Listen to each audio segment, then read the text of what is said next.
You watch boxing? A little bit, A little bit, yeah. Never okay. watched bare knuckle, though. New, though. This is something I took a look at because when I've seen, like, for example, the original MMA fighting, what I liked about it was this was raw. What rules? What rules? You just put two guys in a cage and go. Well, you can't gouge their eyes out. There are a few rules. Okay, well, let's ask Mike over here. Mike, do you like eye gouging or no? Hey, good morning, guys. No, that's one we'll leave off our. Okay, all right. You just sucking all the fun out of it, you know. We're getting requests for headbutts, though. Headbutts are good. Okay, we'll do headbutts. Okay. On the phone with me right now is Mike Vasquez, who is. This is going to be bare knuckle boxing. That must hurt. Why would you get involved with bare knuckle boxing? I mean, that's really got us smarts.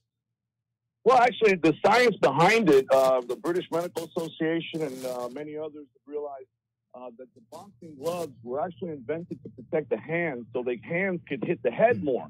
Because boxers back in the bare knuckle days were going more towards body shots and promoters wanted more head shots, so they started padding the hands. Yeah. And you start padding them, you put more weight behind them. Now these guys are getting hit by 12, 14, 16-ounce gloves. You got 600 punches thrown in a fight. 400 landed, and half of those to the head. So there's actual more damage done, concussive blows to the head and internal organs with the boxing glove than with the bare knuckle. I had never heard that before. That actually makes. Have you ever been hit with a boxing glove? I have. Yes. It's not like getting hit with a pillow. No, it's not. Okay, but then is bare knuckle boxing bloodier?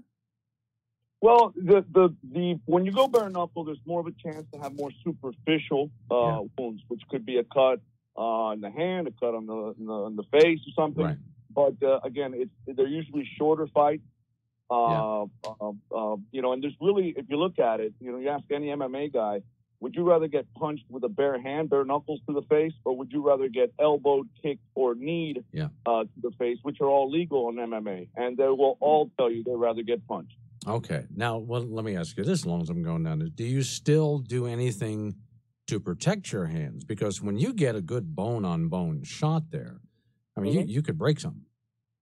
Well, absolutely. The Wyoming rules and what we do as well are you have to wrap your hands to about 1 inch from the knuckle. So the knuckles will be exposed, but the rest of the hand, the bones on the top surface of your hand are supported, your wrist, that's all supported. It's just the knuckle that's exposed, the hands that are exposed. I'm really, Doug, happy to say that Cheyenne, Wyoming was the town that brought this back.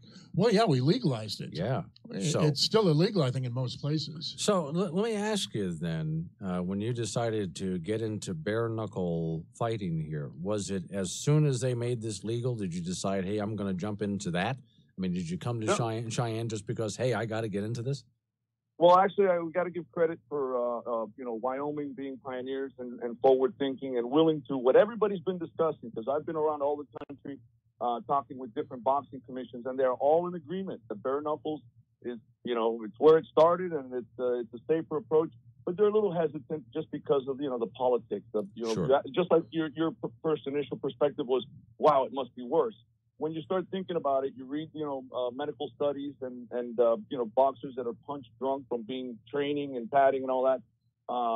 You start realizing that it is actually less dangerous for the fighters. So no, this is a tradition here in South Florida that's been going on for many years.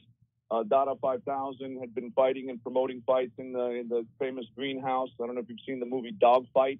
It's on Netflix. It was a hit for Netflix around the world, not just in the U.S. And it documents the backyard scene for many years. And that's DAWG Fight. That's on Netflix. So this has been going on for many years. Kimbo Slice came from the backyard fighting as well. So there's a long tradition. What we've done is we've actually tried to take that excitement and energy from the backyard and filter it into a new format with a new trigon cage, which is our triangular cage with the diamond cut corners where the entrances are, which actually promotes confrontation. As a fight fan, I used to be a big fight fan, and I kind of tapered off over the years because of the politics usually behind boxing and some of these bad judges that you'll see. You see where a fight's going, all of a sudden you get a judge from the guy's hometown and the fight sways to the guy that shouldn't have won. So what we're done is we're trying to put the results back in physically into the hand, or literally in the hands of the boxers and away from the judges. Two real quick questions here, and then we'll go ahead and tell everybody where they can go see this. One is, so is it, I know it started again here in Wyoming, but where else can you go now to get into this style of fighting where people can watch it? Is there anyone else open to it? New Hampshire's opened up. Mississippi's opened up. You can also do it on native reserves around the country, native reservations, sovereign land. We actually had been doing work on cruise ships, on offshore. But now, again, with Wyoming opening the door and showing, hey, wow, this is actually, it's real. It's what you see in the street. It's what you see in real life. But it's organized. There's fight doctors. There's cornermen, cutmen.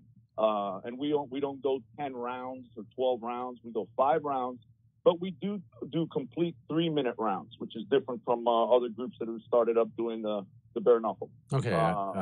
South Florida. I grew up on Sanibel Captiva, lived in Tampa. Where are you from down there? Beautiful, beautiful area. I'm in Miami, a little area south of Miami called Key Biscayne, but Miami's pretty a big city, so you got a lot of little places around. Yeah. So we're spread out from Perrine all the way to Doral and north to Hollywood, and but our offices are here in Miami. Okay, April 5th is when you're going to be up here for Bare Knuckle Brawling live from Cheyenne Ice and Event Center. Starts at 10 p.m. Eastern Time, 7 p.m. our time here. So when they say that, pay-per-view?